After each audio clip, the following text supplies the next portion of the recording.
Just make sure that it's also on X real quick.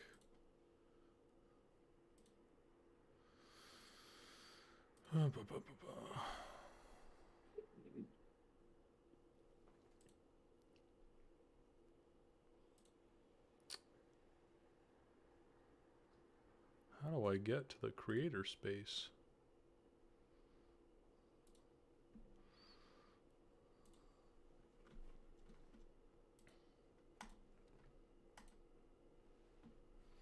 Awesome. Now we are almost streaming on these platforms.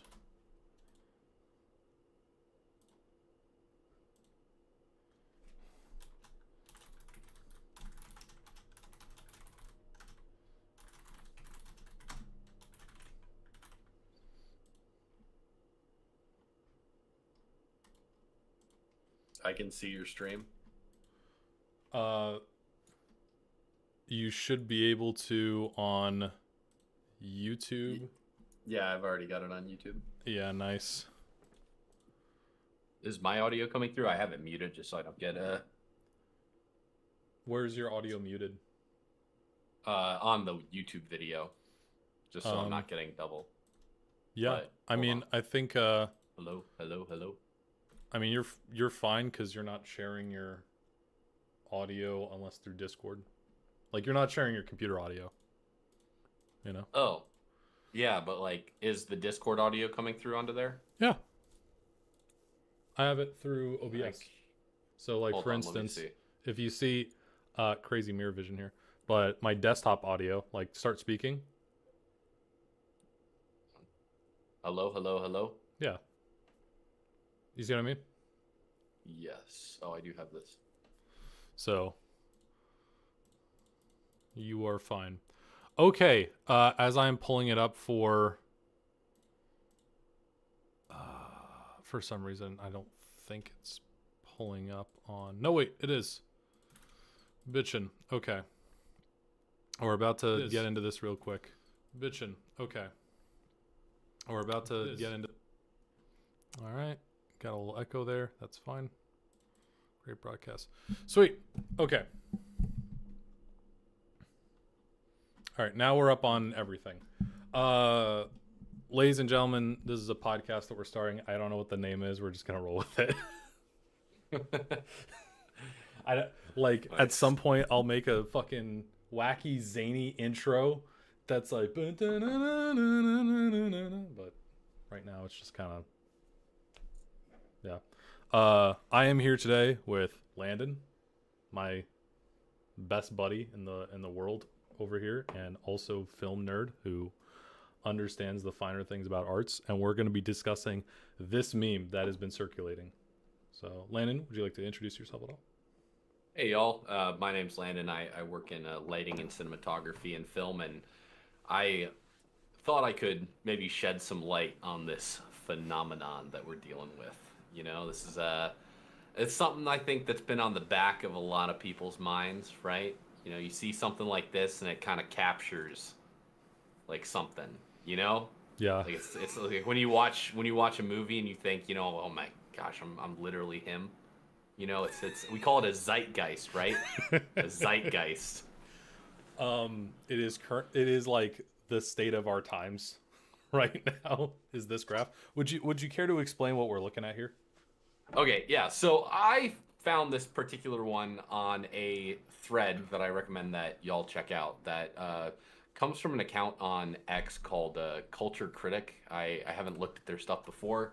The algorithm provided, and I found it interesting. So, and I shared this with Christian, and we were talking about it a little bit, and we're like, hey, maybe this is a discussion that other people could find some benefit from. So we figured we'd bring it here and, you know, talk to all of you. We don't have anybody yet, but for the people that watch this later, this is for you. Exactly. Specifically you. You. Anyway, I just so do the smiling friends like it's for you, the viewer. That's probably my favorite gag, man. It never gets old. It's so Yeah. just pointing at the screen. You know who's the best at that? And I swear this is the last tangent. You know who's the best at like making themselves look like a weird cartoon character like that? Who? I don't know if you've ever seen Badger, Badger? I don't know an Badger. account named the Russian Badger.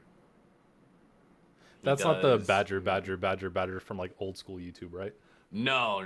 This guy usually does like reviews of games where he and his friends are having fun, and they uh like he's very good at Blender. Like he uses like mocap now for a lot of his stuff. Really good way to utilize multimedia and stuff to make his jokes. But every picture I see of this dude IRL, I mean, he looks like Jim Carrey in The Mask somehow. I don't know how he does it, but very funny.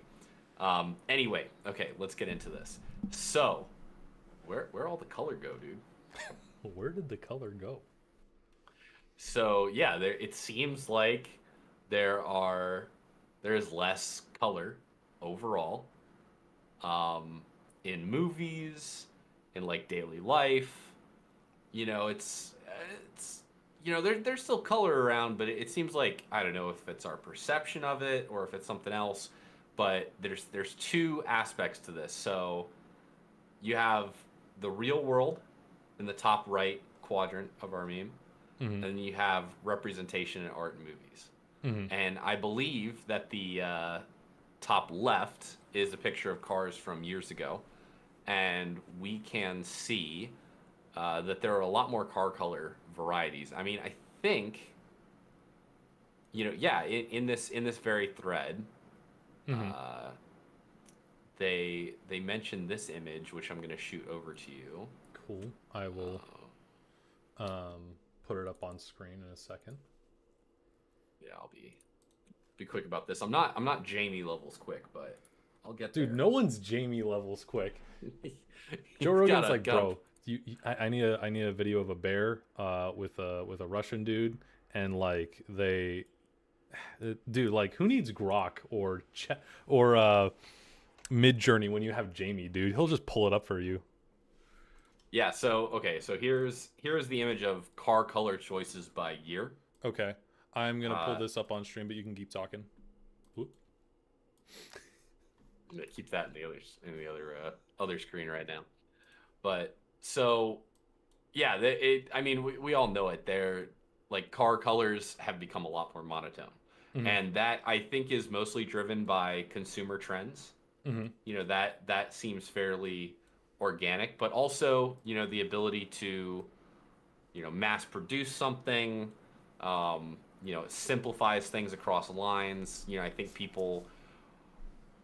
feel like less people now, when they're looking for a car, are looking for a car with a specific color in mind, until you get to the higher income bracket where you're looking for, possibly a sports car or something like that. I would say everywhere from the low to middle income bracket of cars, you just want something that's reliable for the best price possible. So you're probably going to pick an option with a cheaper color of paint. Yeah. But I mean, it's like, it's crazy because when I'm looking at this graph, and you can see it up on Discord, right there, Landon. Yeah, I got you. Like, the green is just completely gone. Like, the green's gone. Nobody.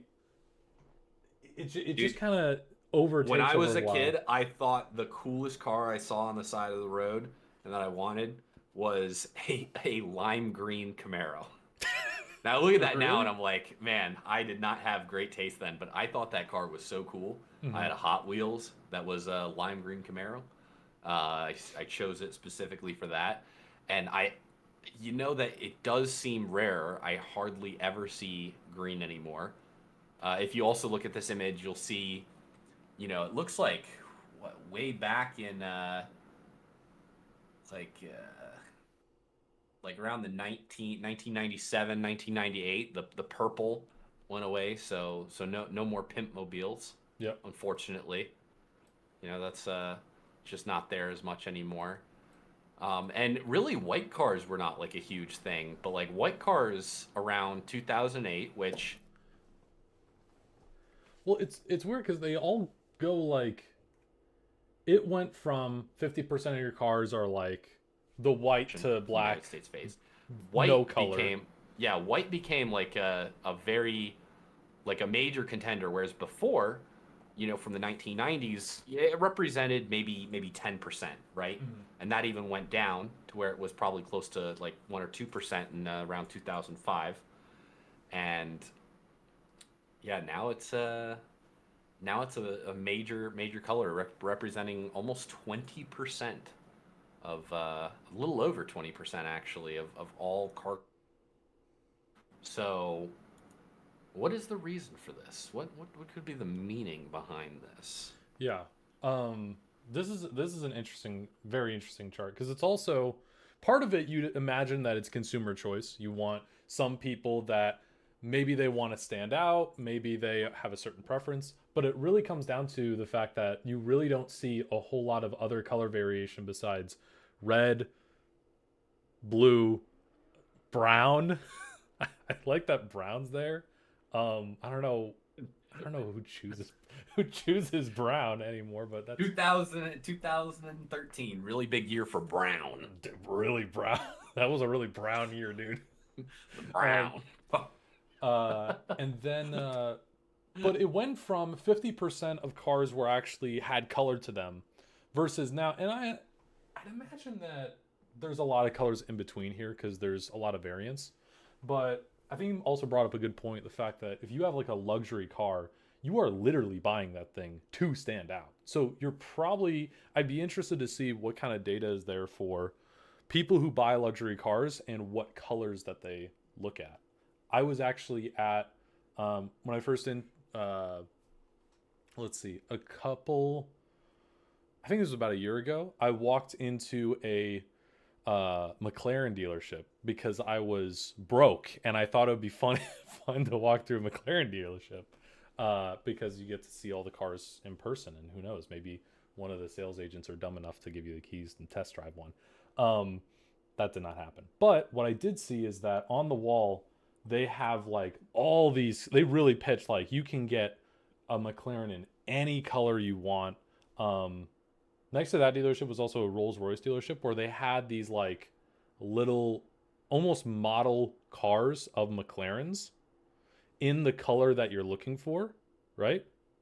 Mhm. And what's cool is they would also like, I did see this where they would hand them out these little like model cars of a McLaren to prospects, the people who are looking to actually purchase a McLaren.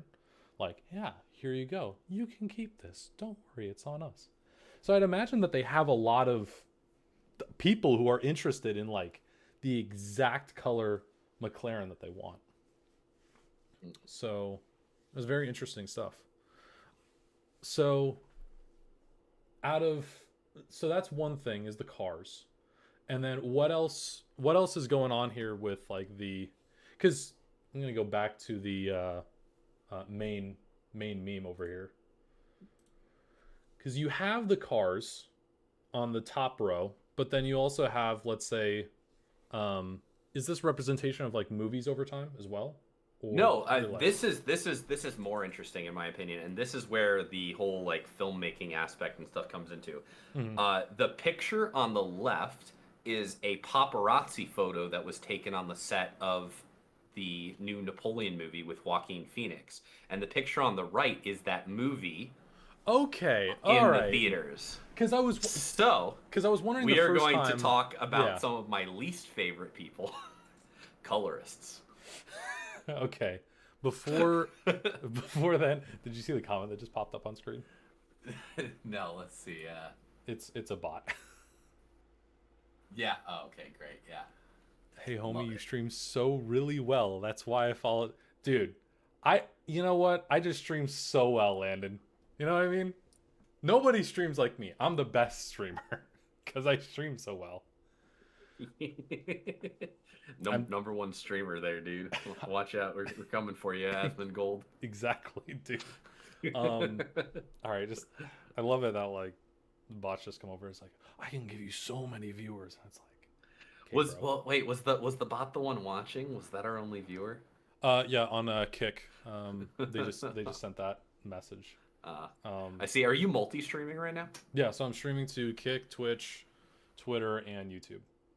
Oh, okay. Nice. Got it. And then Well, hopefully we get some more viewers and comments soon because I would love to know what people think about all of this as yeah, well.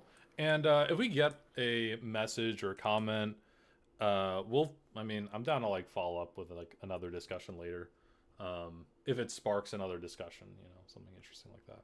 Now, here's where I get into before we jump into the whole film color debate Mm-hmm. or discussion. I wanna bring up another interest, and this is where I'm seeing like a trend, and this is where I think there's maybe a little bit more to discuss about. Okay. What do you think of about this image? And I think you'll know exactly where I'm going with this. Okay. I think I know where you're going with this. So let's see. I'm pulling it up right now. Yep. Okay. So this image, which is if I can describe it, it's probably just like minimalism over time, where things just become more and more just as much as shapes as possible, like the simplest shapes, less design, less detail. Am I correct to say that? Yeah, what we need to coin a term for this. What is the term for this? Let's see. It's minimalism, Um, right? well, yeah, I think it goes beyond that because it's not just minimalism. It's uh well, I mean, I can't say corporatization because these were all corporations, when they had the other logo, but I think it speaks to like a bigger design trend with minimalism and just the simplification.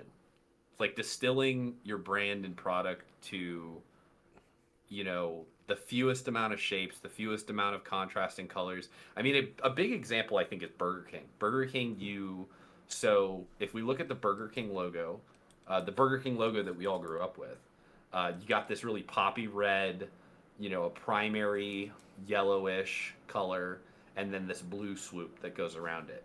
And then if you look at the new Burger King logo, which by the way looks almost exactly like the font for Dunkin', so I hate it. And the same color on the bun as Dunkin'. Uh, it's like you're down to two colors, and the yellow has been brought more towards the red, and the red has actually been brought more towards the yellow, and both of them desaturated. So they're a lot closer on the color palette. So you have two colors within a similar color family instead of three very contrasty types of color. Mm-hmm. So you're looking at that, and I think the more esoteric, this is like when you try to simplify your brand down to like its core elements, Mm-hmm. which I think for efficiency that's a good thing. But when it comes to sticking in the minds of people, which is memetics, right? Memes. Yes. How good of a meme is your brand image, and not just like I'm actually like talking about the Richard Dawkins like idea of meme, not just like just an idea that is able to reproduce in people's subconsciousness. Mm-hmm.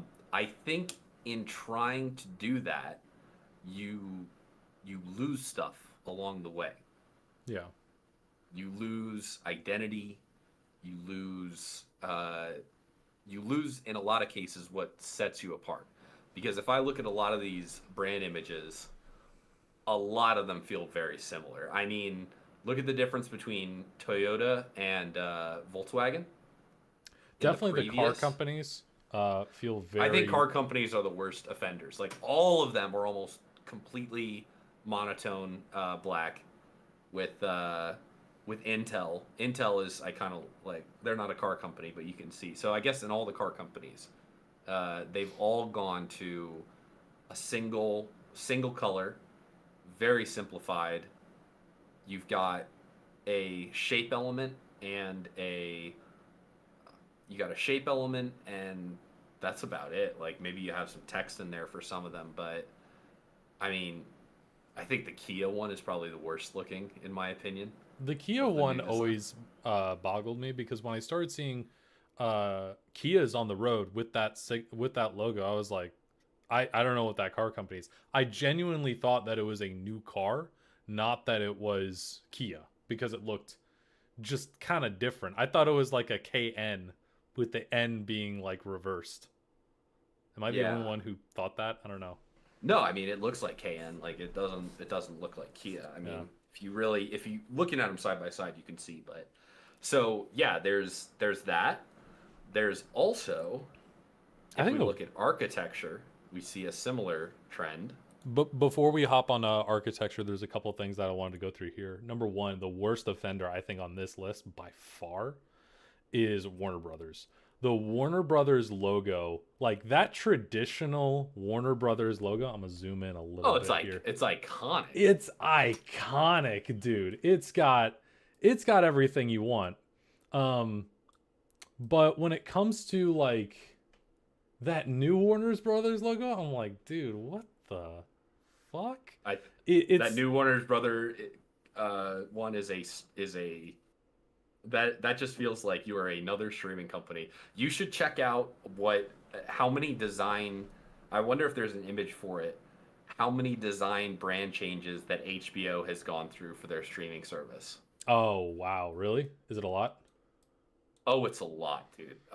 Because it was HBO, and then HBO Plus, where they tried to absorb Hulu, Oh yeah, and that's then right. HBO Max, And then and they then just they dropped the got rid of HBO. they got rid of HBO, so now it's just Max. Which Max what?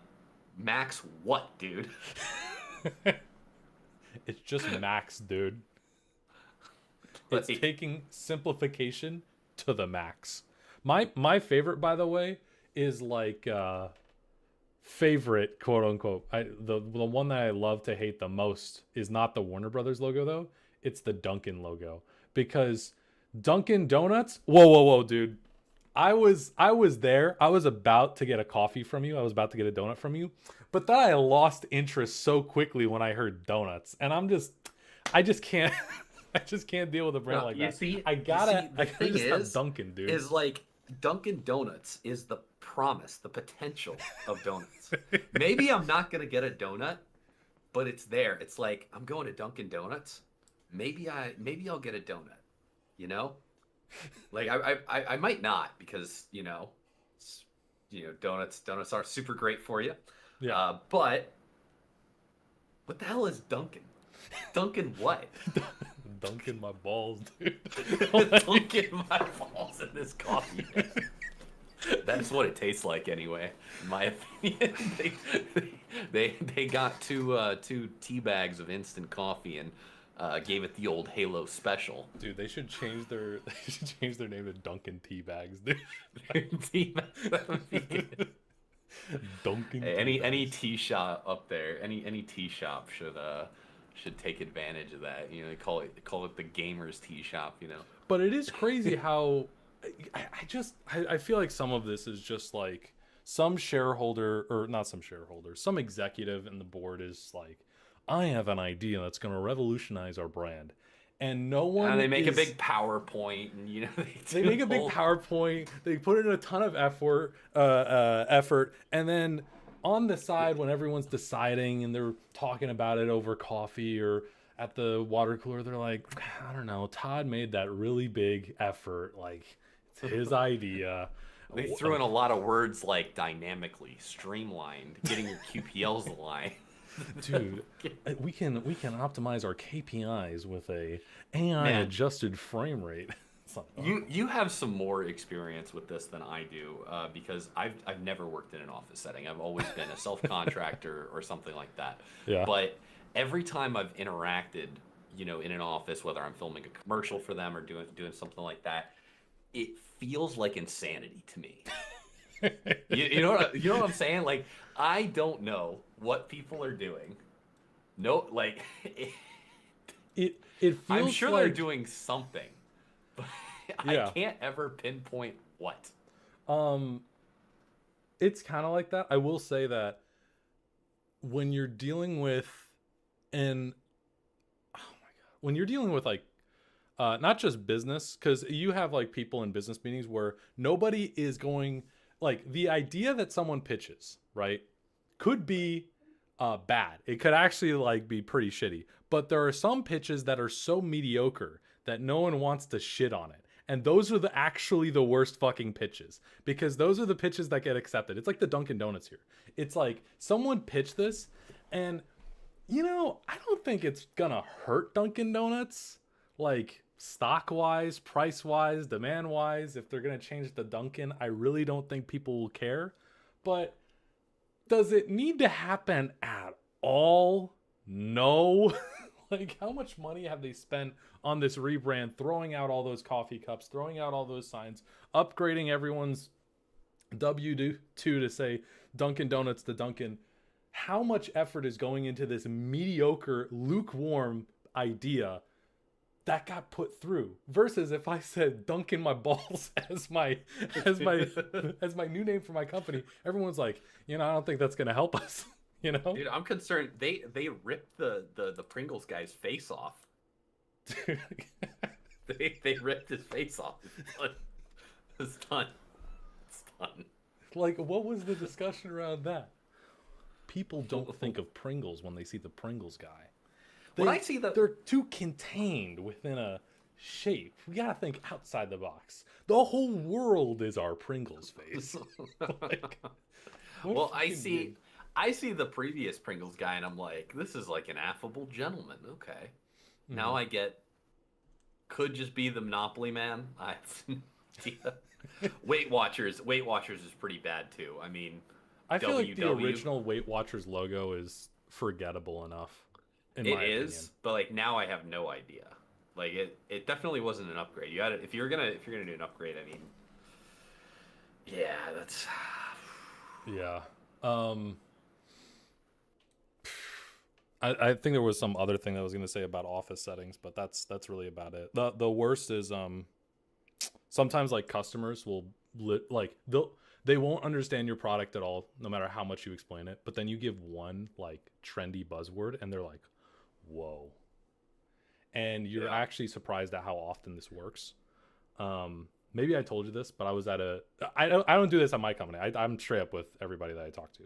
But I did see this at one event where someone was trying to explain the innovations of AI, and AI is like cool and trendy and like, whoa, really cool stuff, right? Yep.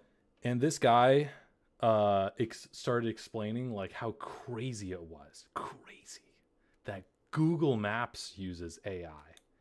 And I saw some people be like, what? And I'm like, no shit that they use AI. Are you like, how do you think that they understand traffic patterns and how people just like Google's been an innovator in the AI space for a long time. No shit they use AI. But not to the extent that we're using it like ChatGPT or any of these other models. This is like, they've always used this. And so he's like, yeah, they use AI to tell you where to go. Like, for instance, if you look up restaurants in your area, who comes up? There's an AI algorithm that tells you what comes up and what doesn't. And one of the things he talks about is like, so if you go to my business and you give it 5 stars, and I want everyone to do this right now and give my business 5 stars, my business will come up number 1 in this category. And I'm like, dude, you just duped like 50 people with your AI buzzwords into giving your business a 5-star review for your presentation. Oh my Fuck off. But people did it. Like, what's crazy is that, again, it's not the bad idea. It's the lukewarm idea where everyone's like, okay, I'll go along with it. Yeah, that. Yeah, I think that falls into maybe like failing upwards. Yeah. So you had another image about architecture, is that right? Yes. You would think in all of this time I would have pulled it up. That's fine. Here, hold on. If you want to pull Let up me the see. image, that's fine. Because I I'll find I it. do also agree when it comes to architecture. I feel like this meme just sparks a lot in you as well, because this is touching on a whole lot of different subjects. Yeah, it's in the controversial term may just be to call it the enshittification of our The of our artist enshittification. of our artistic world. Yes, the enshittification. I mean, I think that there's a lot of it's interesting. Um and interesting is an interesting word, so I'm kind of trying to use a different one that's actually like decent. But there is a feeling that the last 20 years have been a steady decline of art in some ways. So you were talking about colorist, right? Because the paparazzi photo from Napoleon here to what's in the movie Napoleon is two totally different looks, and one is much more grim than the other. Yeah, I mean, so I am primarily a gaffer, so I work with lighting. Mm-hmm. So I make sure the subjects are well lit, make sure that we expose for camera, and try to add in some creative lighting touches when I can.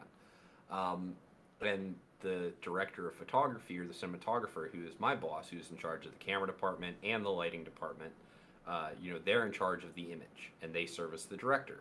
So, but there is somebody who has pretty much way more control over how the final film looks, and that is the editor and the colorist. Usually they're two separate people. On something big, they're definitely two separate people. Maybe even there's a whole team of colorists working with something. And there is for sure a trend in modern movies to go for a more desaturated, quote unquote, natural look. But I think it's like a false natural. It's like a pre programmed natural. Mm-hmm. Because as we see, um, the costume designers on this movie, I think they actually did a great job. They, they actually made probably a very historically accurate costume for Napoleon here that's showing off the blues, the golds, and all of that color is just sucked out in the final grade. Mm-hmm. And in a way, I don't know, like if I was a DP, I'd be furious about that because and I've seen it many times. I'll work on a project and it'll look great in the monitor on the time, and then they might send it off to a editor and then a colorist, and they'll just murder it. I mean, just crush the blacks, desaturate the highlights. Everything becomes this milky, opaque, in my opinion, garbage. I mean, desaturated can look nice. I think it has a place. There's for cooler tones in movies Mm-hmm. when looking at the scenes, but I think we've gone too far. I think we need to go back. I mean, how many times have you gone and watched a movie from the 60s, 70s, or 80s and been like, man, this is like a super colorful movie? Mm-hmm. And you see it a lot. And that, there's a difference between film and digital, and that's a whole thing. But You're thinking of like Sound of Music, right? Very colorful palette. well, even if we look at something like an action movie, when was the last time you watched the first Rambo movie? I mean, I see clips here and there on YouTube, You but haven't seen Rambo 1? No, I have seen Rambo 1 many times, but you asked me the last time I watched it. Okay. And I've Okay. seen a lot of the clips more recently than I've seen the whole movie. Way more saturated. Way more saturated. Yeah, but I mean, even Rambo, when did that come out? That was like, it was probably like that was 80s. I'm gonna say 80s, right? Yeah. Rambo's Yeah. Original Rambo. Mm-hmm. It might even be. Let's see. Guess what year Rambo came out? Rambo First Blood. Rambo First Blood. I'm gonna say. I mean, Sylvester Stallone, right? I mean, I'm gonna say probably mid '80s. Okay. I'm gonna say like 19. I'm probably gonna say like early 80s or like late 70s. So like I'd probably say like 1979. Okay. And I think it's 80s because yeah, it's 1982. 1982. Okay. It's kind of close. All right. So yeah, color palette wise, I don't know. I think that it is still like a desaturated color palette to some degree. So if let me hide my bookmarks real quick, and then I'll show my screen. Pull me up one frame from that movie, especially at daylight. Let's be fair. Let's make it a daylight scene. Yeah. Not a night scene, because the image that we're contrasting it to is a daylight scene. Yeah. So let's pull up a daylight scene, and then I want you to pull that up and put it next to the Napoleon scene. Okay, give me 1 second. Let me try to look it up on Firefox instead.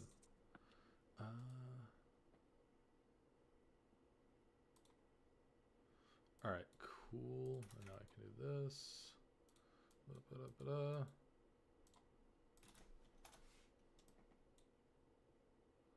So Rambo: First Blood, right? Mm-hmm. This is a daylight scene. Okay. Let me do, and then you have this. This is one of the flashback scenes. No, that's Rambo Part 2. Okay, yeah. So let's look at the skin tones, man. Yeah, I see that. Now, to be fair, and this is also just like a mood of Hollywood, I guess, which is also, I guess, part of what you're talking about, which is a almost it is almost like a mood change as far as movies go, because people are not optimistic about like the outlook. I see we are touching on some so, dude, we're touching on a whole lot of shit here, but this is a good meme then.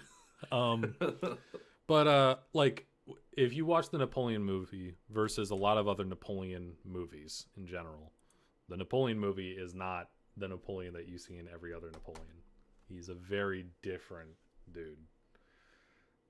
Quite uncharismatic versus the Napoleon that we're used to seeing on screen, which is like, I know Joaquin Phoenix is capable of like great performances. You know what I'm saying? I just think that it was so it was Ridley Scott who did that, right? Yeah. I think it was Ridley Scott who just wanted like a gritty Napoleon.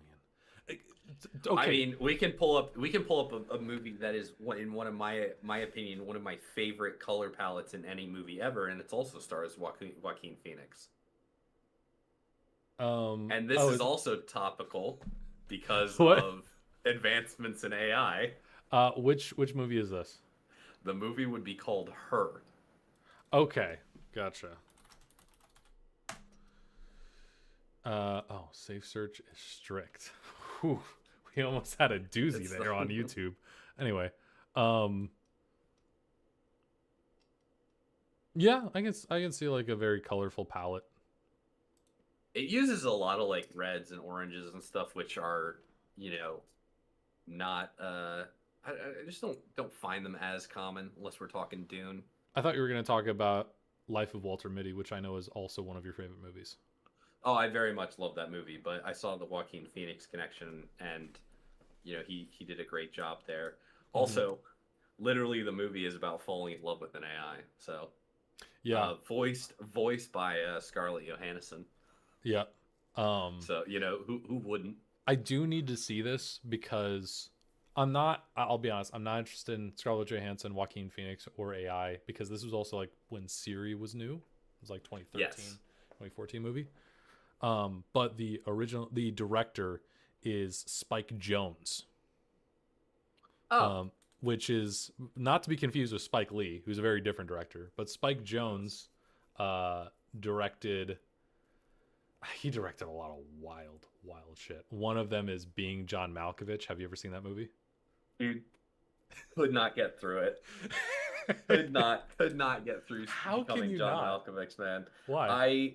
I don't think I got to the hook and like I feel like that movie, the way that it starts out, Oh, with the it, it puppets. just it just felt maddening to me. I was like, what, dude, what is going on, I dude? feel like you would watch that movie because the puppet scene. I do remember watching this like initially being like almost cringing to death because it is. For anyone who doesn't know, the movie starts out just focused on puppets. You have no other frame of reference of what the fuck is going on in this movie, other than the fact that there is a street performer. Maybe you don't even know he's a street performer like in the first 3 minutes. But the puppets are going on. It looks like a normal puppet show of like with like the strings, and it's a puppeteer doing this whole puppet show. And Mhm. then the fucking puppets start doing it, and it's like a slow it's like a slow burn of a scene that's Yeah, like that's probably where I nope the fuck out, man. I literally I the SpongeBob guarantee that's meme the of worst part of the film. the After SpongeBob meme of the family looking at the screen in disgust and hitting the clicker. yeah. That's very fair. I promise you if you keep watching that movie, it's hilarious and awesome in every way. But Spike Jonze was the director on that. He was really good. Yeah. I so mighty tangent, but back to the meme. So I think we've had discussions in the past about this where I talk about like the Batmanification of films, and like where Batman was like a comic book character and relatable in a lot of ways and had a lot of interesting like dynamics and color palette. Like you look at the I think it's like the Joel Schumacher version of Batman that came out. Is that the George Clooney one? Is that the Bat Yeah, yeah, Nipples yeah. one? That's the George Clooney one. Had a color palette, was very faithful to comic. And then you have Pretty campy, but but it's guess that's what? It's fun. based off of a comic book. You know what I mean? Like Comic book characters were not designed to be serious. Look at what these fools have wrought with our money.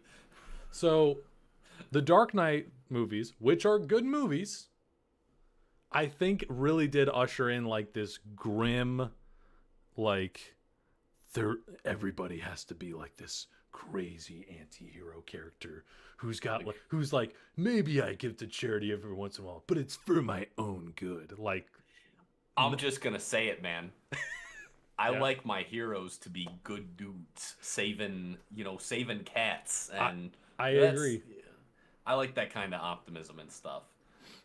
Now this is a bit of a departure from the movie scene, but I sent you an image based on McDonald's, which we were talking about Burger King a little bit ago, and McDonald's I think is like one of the biggest transformations in this direction, and I mean I don't know exactly how you would like codify or what is this style, bro? Like you see it everywhere. I call it airport chic.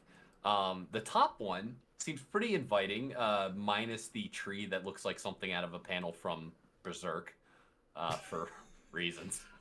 Jeez, dude. Okay, going there. I think, but I mean, okay, so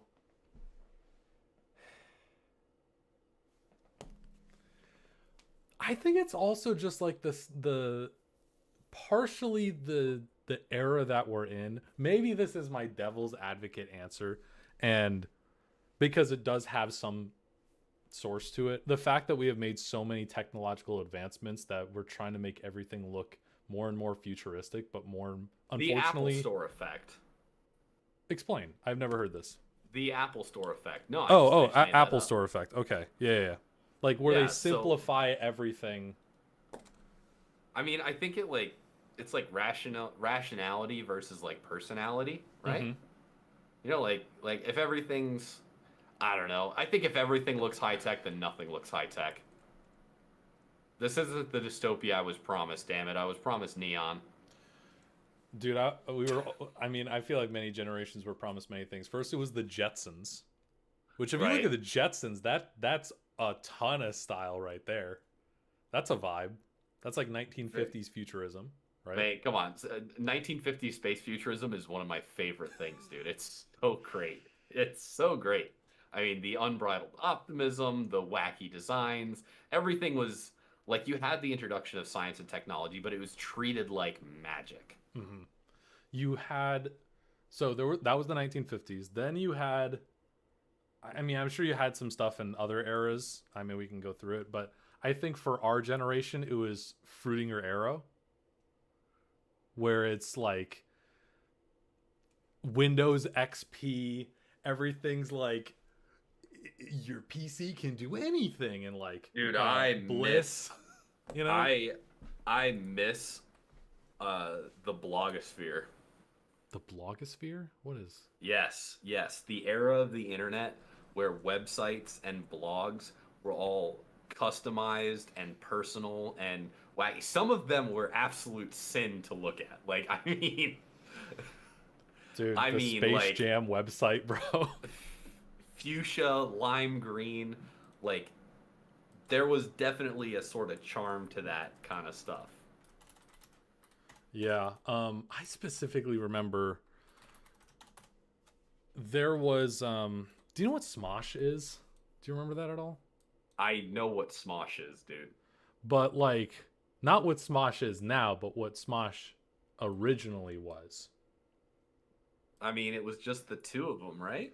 Yeah, it was Ian and Anthony, and part of like what was cool about early internet stuff was, I know we're going on so many different tangents, but Bear with us, please, our single viewer right now. Thank you. but Uh, you know, I think that if someone, I think if someone's watching this far in, they're a target audience right here that needs to hear this.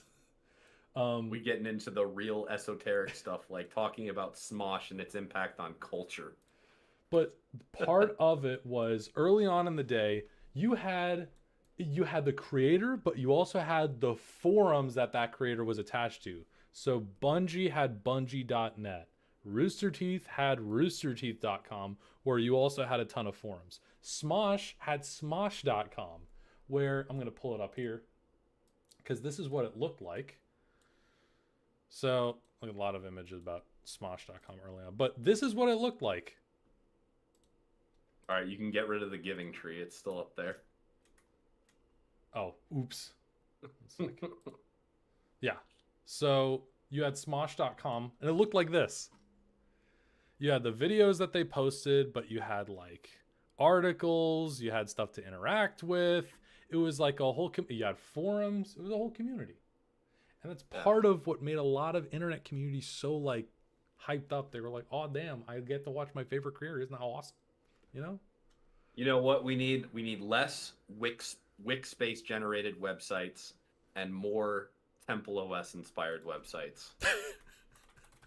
We need more Space Jam websites, dude. We need, where is it?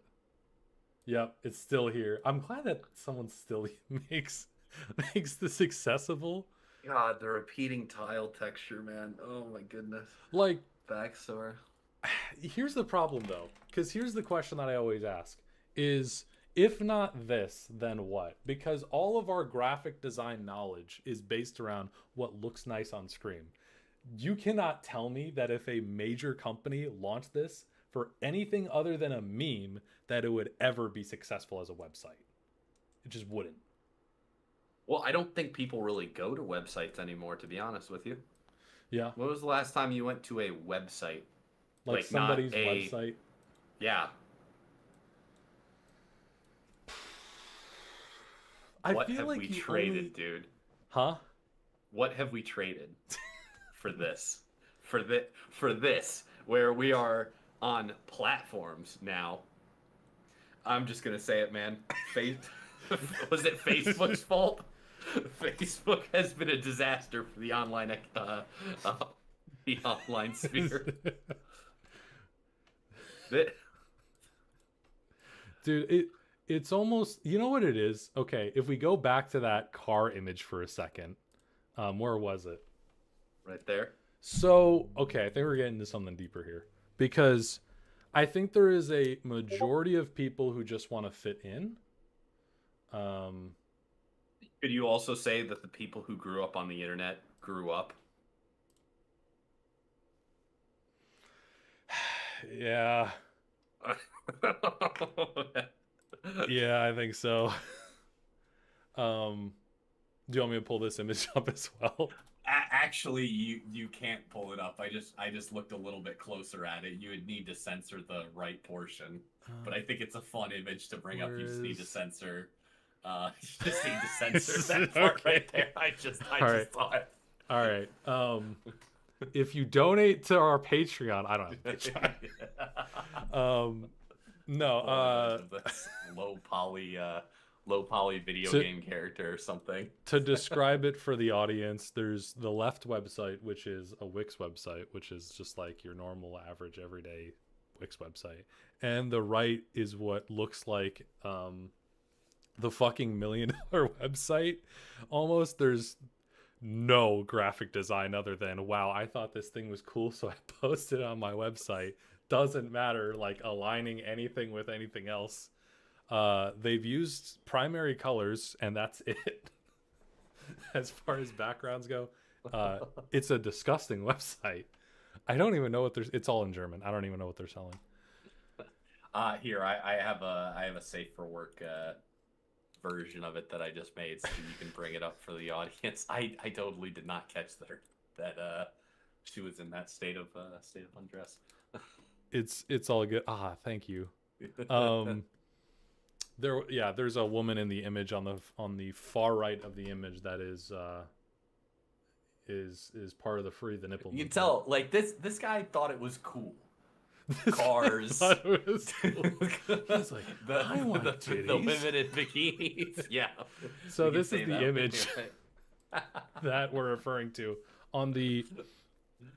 What is it on the? On the right hand side is what we cut off, but we can't go back to the right side of that image. That's the issue. No, that is visual vomit. Like that is really bad, really quite bad. Like if there is a certain I don't know. Like there's a certain charm to it, but if I were to go up on the street to people and say, which one would you like your bank to look like? I don't think anybody would pick the right. My favorite little marketing schizo. This is insane. Let's see. We get a little unhinged on here. We like to... we like to have a little fun on here. So I think what part of this is, by the way, because people will always say what they don't like, which is fine, cool.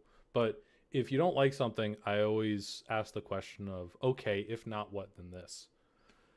And so, for instance, we have the cars here, right? I think over time, people generally just want to fit in as far as what their car is, right? Maybe like they want to get like, I don't care. I'll get a white car. I'll get a black car. My first car and my second car was in the 60% there, 60 to 75% there on the right of my first car was a black car. And then I got a white or silver car. And now I have a black car. So it's actually 3 of my cars. So, and then there are people who always want to just stand out, maybe with a wacky website, maybe with something different. So I just think that over time you have, when it comes to the meme, which is what we're talking about here today,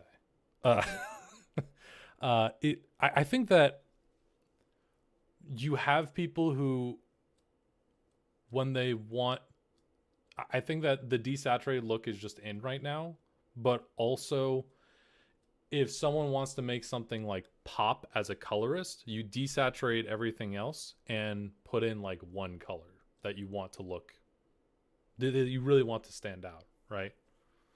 Because I see that a lot in movies where you basically have, as far as color palettes go, you don't want everything to be bright, sunny, and let's say Napoleon on the left here. Maybe you want only the yellow to show because it shows more royalty. Or maybe you want more of the red to show as part of the revolution that he was a part of. Revolution, the coup d'etat that he did on the French government. Like, I think it's also just people are less interested in using like the whole color of the rainbow and only wanting to show one part of the rainbow for their specific scene or cause. Do you think that's I can correct? say, well, for me, that's different from slapping a gray tone over everything, because an example of a movie that came out within the past couple of years that that has very monotone colors, but the colors change from scene to scene, is Blade Runner 2049. Mm-hmm. If you ever looked at a mood board of Blade Runner 2049, whenever it is in when it's in that orange desert area, it's like really orange. When it's in like the city, it's like really blue or really green or really purple. That still pops. That's still visually interesting to me. I think there's a medium, schmedium to do it. Yeah. However, what I'm interested in discussing at this point is I do want to get into architecture a little bit, and I want to pose this kind of. We'll see if this is a controversial take or question. So, brutalist architecture, and I hate brutalist architecture, by the way. Like I loathe it. Other than communists, who does? Dude, even communists don't like brutalist architecture, man. Just go to any Eastern Bloc country and ask them how their day is going. I mean, come on, dude. No, I mean, it has a purpose. And to be honest, I have seen, if you have a brutalist architecture that's like somehow contrast that with a lot of like really good landscaping or nature, those tend to look better to me, because you get the beauty of geometric shapes. Brutalist architecture that defines, that highlights like interesting shapes and forms, and then is contrasted by natural chaos around it, I think is tasteful. It's very good. However, our skyscrapers, our office block buildings, all of those are conformist in nature. And all of this is a trend towards conformity, whereas standing out is bad and being part of a collective is good. And that color is an expression of beauty and uniqueness. And here's the real Alex Jones take, right? Is that if everything is colorist and everything is collectivist, then it's easier to control.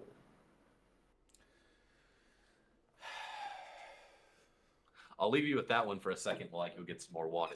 Okay.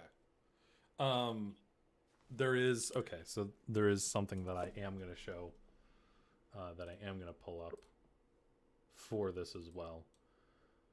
But I most certainly agree. I think that as far as architecture goes, there's a lot to be I mean, architecture, it would, again, we're talking more about a mood thing or a mindset.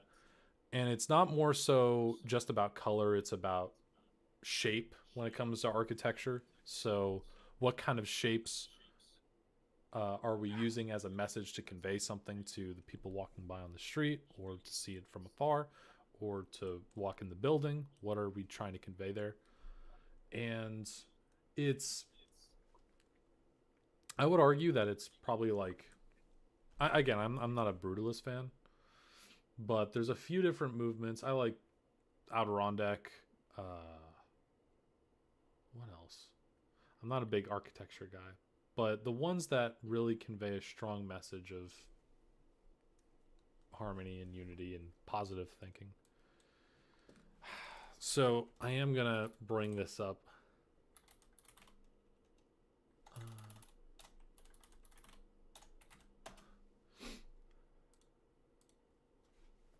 So this is the opposite of what we're talking about, of like the simplification of things over time, is a style called maximalism.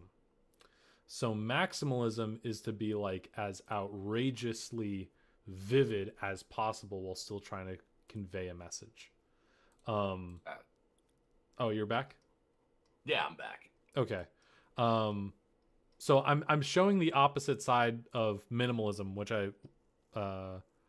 this is something that I saw the other day and just always think about it as like, wow, this in my opinion is honestly as garbage as minimalism, because it is very much like the polar opposite.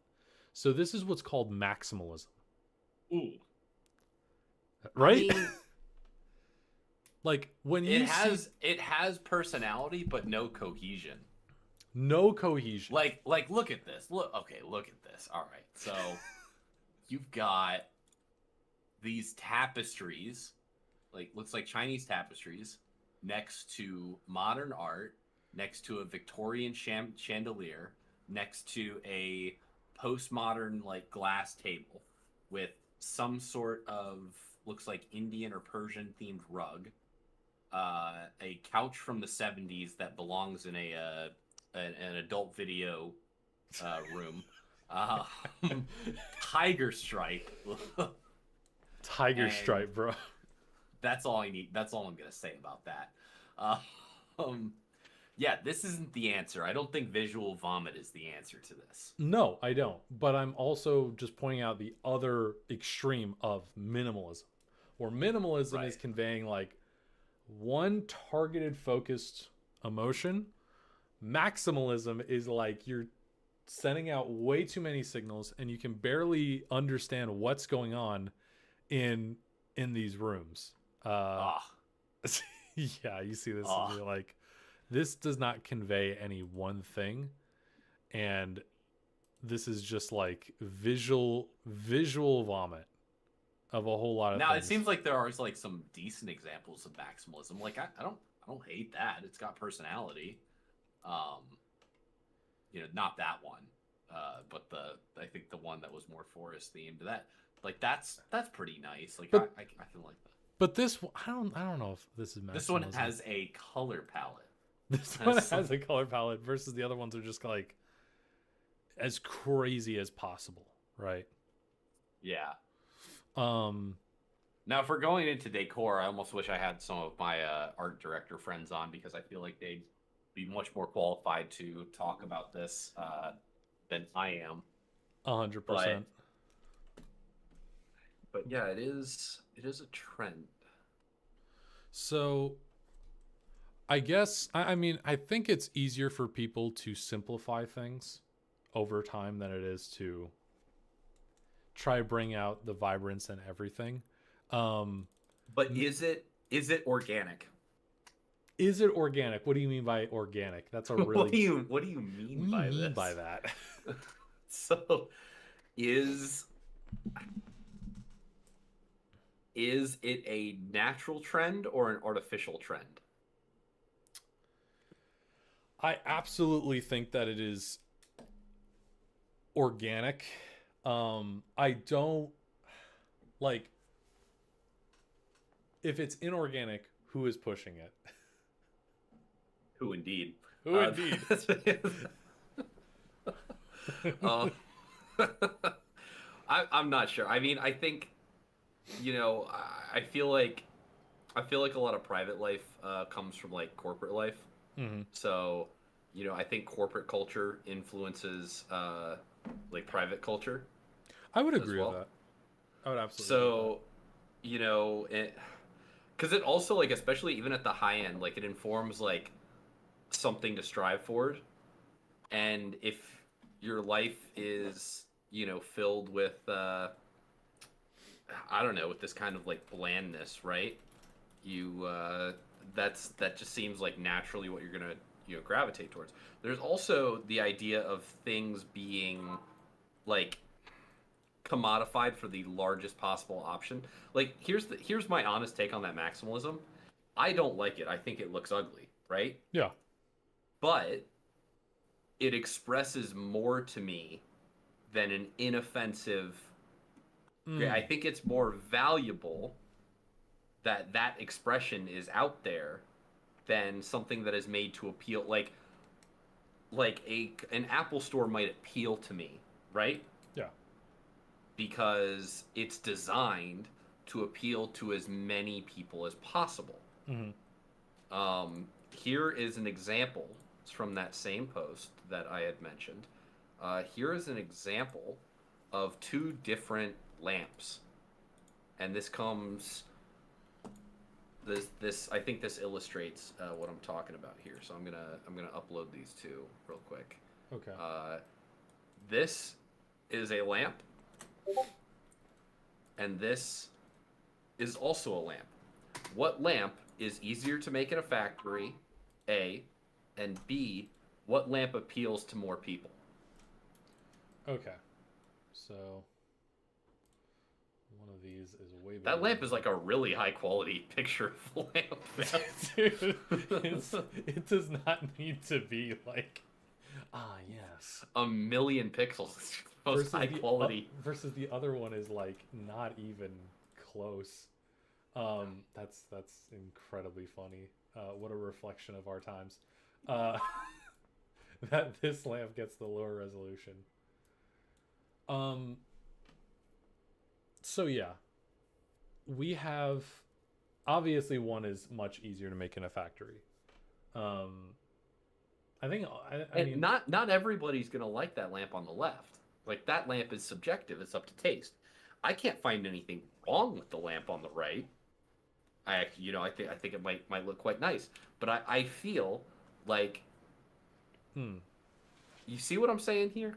It's like that inoffensive pitch I was talking about earlier, where it's like, it's just mediocre enough, so then no one's like, no one really wants the right lamp over the left lamp, but no one's going to object wholeheartedly. Like, you know what? I see that in a store. No, that lamp is awful. That's terrible. I don't want that in my house.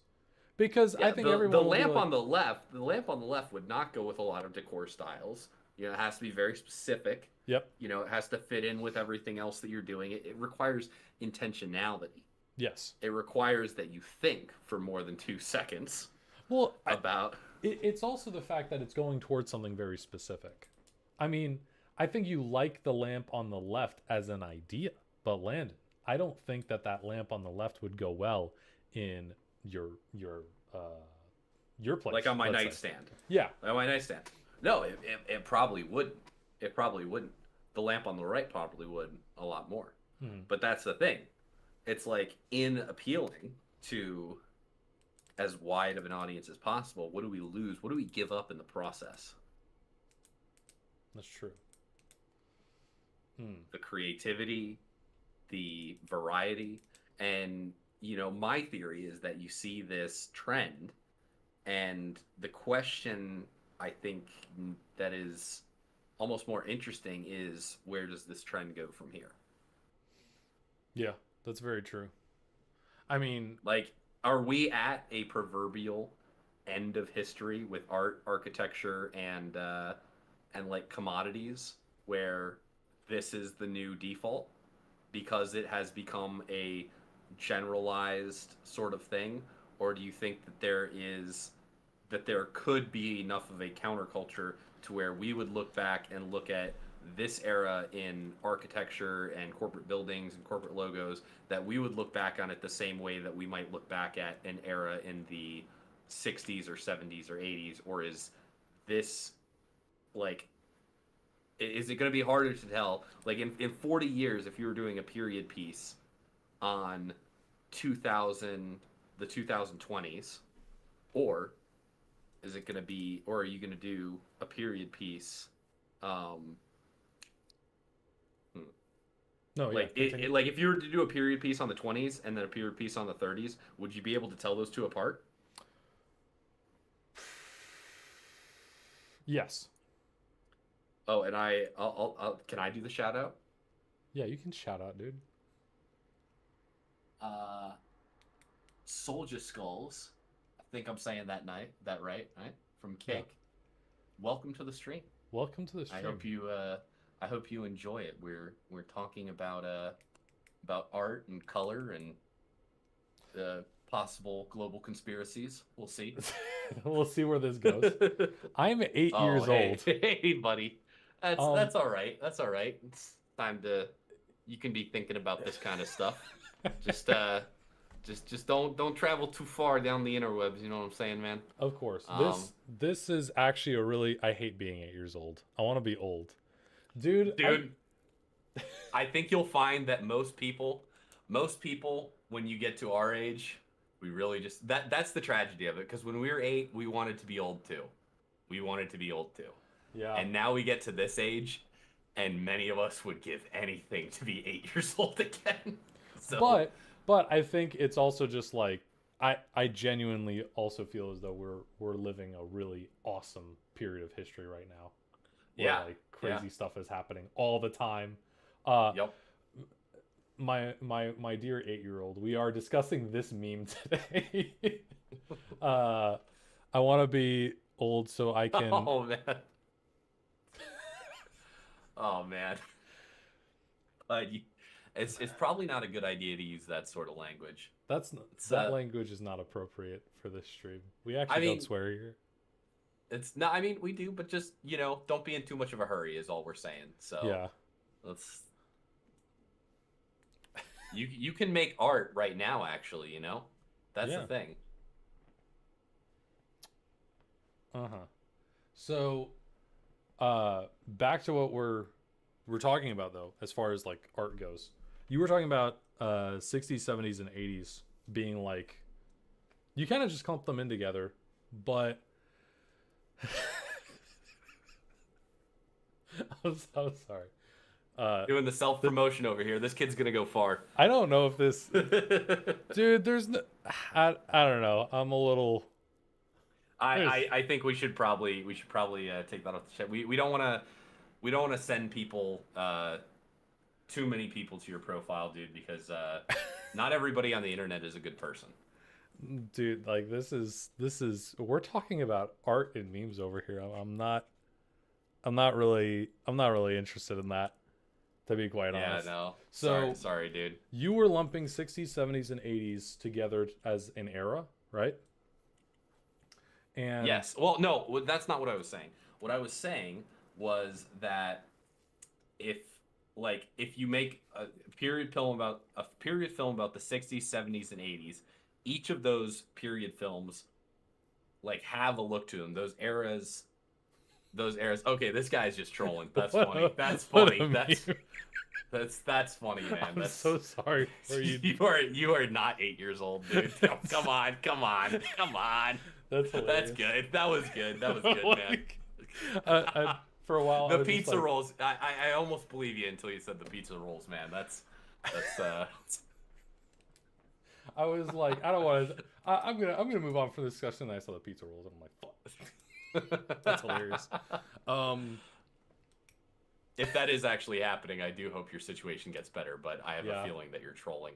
I hope she at least throws hot pockets. Anyway, continue. Can I see So I the was meme? saying Bro, is, the like, meme's if you right make- here. Hold on, fucking the meme's right here, bro. There you go. There you go. There's the meme back. Anyway, the if you watch a movie that's set in the 70s, obvious indicators that point to it being the 70s. Yeah. If you watch a movie in the 80s, obvious indicators that the movie is trying to portray the 80s. My question is if you go to 2020, or not 2020, if you go to 2040 or 2050 and you were to make a meme, not a meme, if you were to make a movie that was set in the 2020s, will that look different than a movie set in the 2030s? Yeah. 100%. You think so? Why? If a movie was set in the 60s, 70s, or 80s, it would look different than the movie set in the 2030s. Yeah, well, because like I'm saying is like, have we reached the end of aesthetics? Have No. we reached? I think that it's because everyone thinks that the era that they're in will last forever, and I don't think so, because we have, like, if you think of the 70s as an era as far as like movies go and art goes, it's actually a very grim period in the 20th century where people have a very bleak outlook. Again, like Taxi Driver was made in the 70s. Like you had Taxi Driver, you had what was the movie that was it was the movie that was the one where they're like, I'm walking here. It was like an X-rated almost X-rated film. Like you had a ton of crazy movies coming out in the 70s because it was King of Comedy. Was it King of Comedy? Oh. The guy in the chat? Yeah, was that the movie you were talking about? I think. But there was like, I mean, to the greater point, there was a lot of movies that were just like really bleak. Taxi Driver is just one of them. And if you were to live in the 70s, I don't think you could imagine like the action movies of the 80s as like gonna be the next era. It just feels like that it's gonna be that forever. That everything's bleak, that everything is nom, that everything is, you know, an awful point in history where everything's on the decline, or that you're just like at the end, you know. Now obviously you had like a lot of Cold War stuff going on, United States, Soviet Union, that developed in like the later 70s. But I think that right now we're kind of like slowly getting out of that, and people are kind of sick of it. Yeah, there are trends and cycles, and yeah, so I think you're actually right with that. That for us, because we're in it, it seems like it's always been this way, but there has been a change. I mean, you know, now that I'm older and I go back and look at the 2012s, you know, we'll look at the 2012s, like it seems totally different. I mean, just think about the era of like YouTube Rewind. Which era of YouTube Rewind? Like early YouTube Rewind. Yeah. Because I think that was that used to be a cultural, like, you know, that was a big deal. Like before it got bad, I would say like around like what 26, whatever one the Will Smith one was, like that was so bad. But you know, early on, people used to watch the year in review, you know, the YouTube year in review. And I also think that like back then YouTube was more focused on just creating content rather than the idea of trying to get rich. The idea of trying to get rich, and also the corporate advertisers, like pre-adpocalypse, you're saying? Yeah, it really come from Adpocalypse, huh? I think it absolutely, like, it all comes down to that. Because before that, you literally had people just, like, posting whatever the fuck to YouTube. As long as it wasn't pornography or illegal, you could literally just post anything, and there'd be no repercussions. And it absolutely was advertisers that said, oh, we don't want our brand to be next to this. We don't want our brand to be next to that. And everything just started being, again, as you said, more inoffensive. We don't want offensive things in our advertising. We want everything to be lukewarm and timid.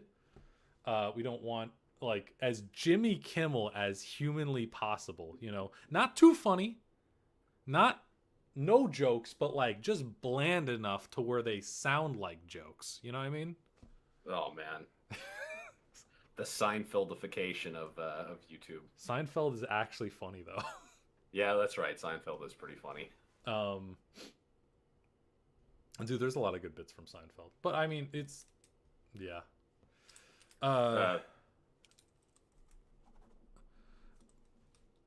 Anyway, fuck yeah. So back to this meme. Do you think that this will continue to decline, or do you think that there's an opportunity for it to go back to being colorful and beautiful? I think like a big, I don't know, maybe a big economic upturn, and combined with some like more trends. But here's what I think is the most interesting part of this whole picture is the idea that this is percent of pixels across all photos. Mm-hmm. So, and that's like all photos, I'm assuming, uploaded to the internet. Mm-hmm. So you can see like a huge trend of variety that has trended downwards. So is it just our media, or is it the world around us? Is the world actually becoming more desaturated? Mm-hmm. That's the question. Yeah. I mean, you talked Is about it physically becoming more desaturated? So you did talk about the Apple Store comparison earlier. So like the where was it? This shit. where like the Right. McDonald's went from like actually vibrant and cool and interesting to like, oh wow, I am soulless entity. And Quick tangent. Did you ever go to the McDonald's because they had the quad box setup of different video games with the controllers on the the fuck? The tubes. No. When was You this? never saw those? What are you Dude. talking about? Dude, McDonald's used to have like these play boxes that would have 4 CRT TVs jammed into like this big box. And I'm gonna find a picture of this, man. Chat, These, do you know about this? Like, these were awesome, dude. These do were not awesome. remember this. Please find a picture of this. I will find a picture of this because that was a forming memory of my childhood for sure.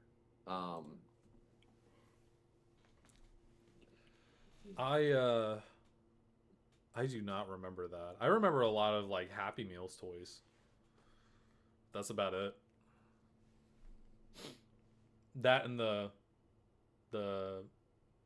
playground. I found it. It was so easy. Let me see this. Here we go. Hold on. It's a JPEG, thank God. I hate WebP. I hate WebP. Here we go.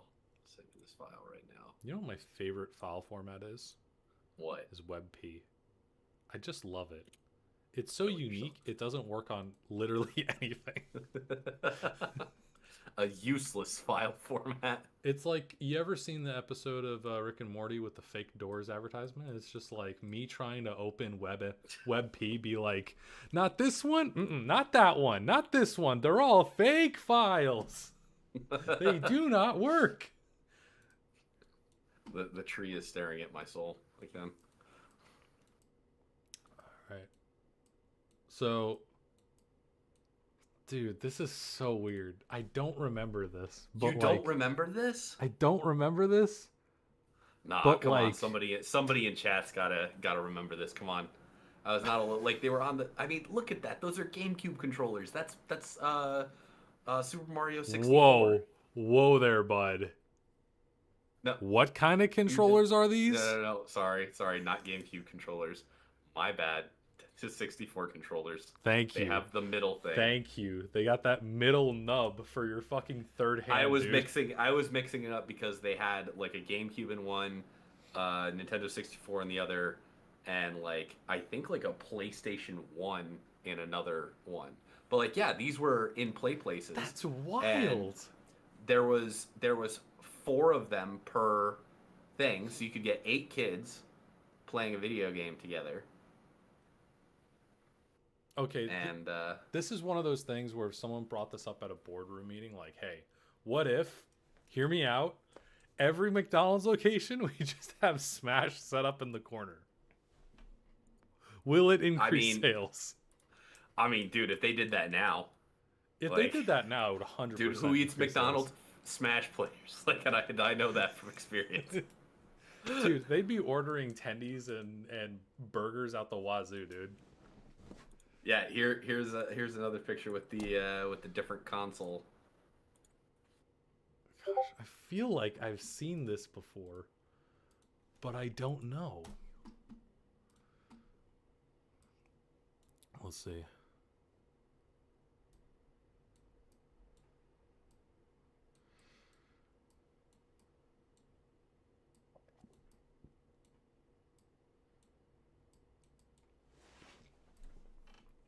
Yeah, that's crazy. I feel like I must have like walked by this at some point and be like, whatever. You didn't play the McDonald's games, bro. That's Not crazy. gonna make it. I also feel as though I Not gonna didn't make walk it. into many McDonald's as like a kid. I grew up It around- was like highlight, man. They may have only been in the South because I remember these a lot more in like South Carolina when I was growing up there than I do in Michigan at all. Mm-hmm. Yeah. So what was it? I did have something to bring up. Where was it? Fuck. The fucking McDonald's, right? Yeah. So I would probably say that everybody is in it. I don't understand it. Is like infatuated with like Apple being the futuristic look for everything, I would argue that the bottom McDonald's here is absolutely Apple inspired. Would you not agree? I would agree. I mean, they also have like this kind of like chic coffee store look because I mean, I feel like this design change came around the same time as Apple really started pushing their different like coffee drinks because previous You're to talking this, about I McDonald's remember. pushing their coffee drinks, not Apple. Yeah, no, McDonald's. Sorry. Um, like I feel like this design change happened at the same time as like McCafe became a thing. And they were like, we want to become a coffee shop. And I think that this was probably around the same time that Starbucks got crazy popular. I'm starting to put together a timeline. I'm like Charlie. grabbing grabbing all the points. I'm gonna find Pepe Sylvia, dude. Pepe Sylvia, dude. Dude, there is no Pepe Sylvia. I mean, yeah, I'd agree with that. And I feel as though McDonald's has evolved from like the Playhouse place to like, man, I gotta go to work at the warehouse this morning. Gotta go grab my McDonald's coffee. Is it because nothing is marketed towards kids anymore? I feel like you say that only as an adult where you have ad block and you don't watch like kids television commercials anymore. I don't know if you remember. No, I'm feeling like physical products aren't really advertised towards kids anymore. I just think that you don't see it. Dude, have you ever been to a CC's I feel like it was more, and they're on like the kids channel and you see all the commercials? They're still pretty wacky. Like they might still be wacky, but now you're making me think of the Worth the Kids Wizard beer ad. This is my favorite. The what? The Worth the Kids Wizard beer ad. Oh yeah, I remember that. That nails the style. Like, yeah. But here, look at that. The image of the McDonald's I sent you. I think like spaces for kids. You know what I'm saying? Like them being integrated into like a lot of other things is like not as much of a thing anymore because with McDonald's, how many McDonald's still have their play places? Very few. That was a huge part of it, right? Yeah. They had the play places, they had the video game consoles, they had the bright colors, they had all of that. I feel like we've like almost like pushed kids out of society in a way. Like young kids, like things that are like family friendly and wholesome and fun. I think there is a distinction now versus I think there's a distinction today of something that's for kids versus family oriented. Because I feel as though shows for kids were really just shows for families back in the day. Versus now it's like a pacifier, like watch these wacky cartoons that have zero substance whatsoever. Actually just giga-frying the brains of giga-frying the freaking brain. It's absolute liquefaction of the prefrontal cortex. Because as an adult, you can watch SpongeBob with your kid and be like, all right, this is good. This is all right. Dude, season 1 through 4 of SpongeBob holds up super well. I mean, you can even watch like Fairly Odd Parents or like Dexter's Laboratory, Jimmy Neutron. But now it's like I can't watch a kid show. I don't care who this offends. If you watch Bluey as an adult, you're a fucking like you got some problems, dude. Can't say the P word on YouTube, but you can't say the retarded word on YouTube, but boy, now you can. You just did. Exactly. Good job.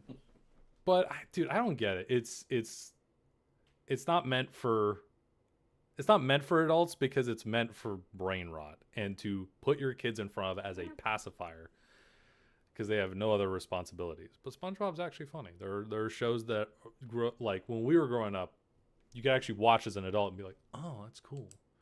We have now reached the back in my day stage of this conversation. We have now become old. You're old. You're old. I mean, I feel as though if I were to get my dad to sit down and watch Dragon Ball Z from the first episode to the last episode, he would like it. That day will never happen. Nah, dude, you But- are never getting him through the first arc, dude. Your dad's never getting off Namek. Bro, he's gonna... I can just imagine he's like, Christian, it's been 6 minutes and they're still they're still on Namek. They're still on Namek. Here, I have an interesting one that you can replace that McDonald's picture with. Okay. I really don't like that tree, dude. Everything else about that image I like, but I do It not like that reminds tree. you something Berserk. Yeah. Right. Who is nuts from Berserk? All right, percentage of key. Dude, where are we on right now? Okay. Percentage of Billboard Hot 100 #1 hits with a key change. Okay, what am I looking at here? Explain. Do you know what a key change is in music? Is it like an octave change? No. Well, okay. So songs are written in a key, and a key is trying to find the right. Trying to dredge up my music theory class to explain this. So like, if there's a song, say it's in the key of C flat, Yeah. like there are notes that sound good in that key, and it's also like if you were to do a pentatonic scale or something like that, like, or there's like a blues key, right? Yeah. And everything in a song is usually centered around that key. Now, in the past, the songs would change key a lot. I'm trying to find a good example, but it is. So let's say Bohemian Rhapsody. Is that like a good example? Yes, Bohemian Rhapsody has a lot of key changes. Yes. Yes, very much so. Not only key changes, but tempo changes as well. So, like introducing a key change adds variety to your music, if that makes sense. Mm-hmm. And if you consult the chart, There's like none. yeah, Like no. none I mean, after- there's been a little uptick, but yeah. That is kind of Also- crazy. I love how you can see the like big spike in key changes in the 60s and through the early 70s. Yeah. Probably due to like classic rock, right? I mean, I'd imagine so. Although it's hard to define classic rock now. Creed is classic rock now. What? I don't know, bro. I'm gonna feel like Fry in that one episode of Futurama where he's blasting the song "I like big butts and I cannot lie," and Leela comes in and turns off the speaker and says, "Fry, I know you're sitting here listening to your classical music." It's gonna be us, dude. That's gonna be known as Yeah. classical. But I mean, you do have a large uptick right until like let's say 1997, right? Where Yeah. that's like really where it starts to fall off. So there's a Yeah, lot it of things maintains going for a on that while, time. And yeah, it's I feel like we're just talking about like the general trend at this point. Yeah. But I Yeah. think we've said about what we can say. I Yeah. I agree. Where do you want to end this podcast? Go out and enjoy nature, people. Look at there still exists color in nature. Go out and see it. Go to a small town. Take our lives have become so commodified and so like made for the general modern audience TM that I feel like it introduces monotony when it doesn't need to be there. After all, life is monotonous enough, isn't it? So, go out there and look for color and enjoy it when you see it. Because if this trend continues, you might not see it for much longer. And with that is a wrap on our first episode of whatever we're naming this podcast.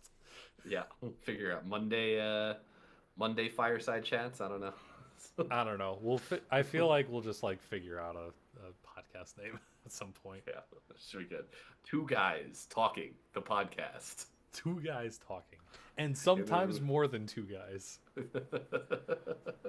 All right. Dude, Well, I hope everybody has a wonderful night. absolutely. Y'all take care. Have a good one. And yeah, touch grass.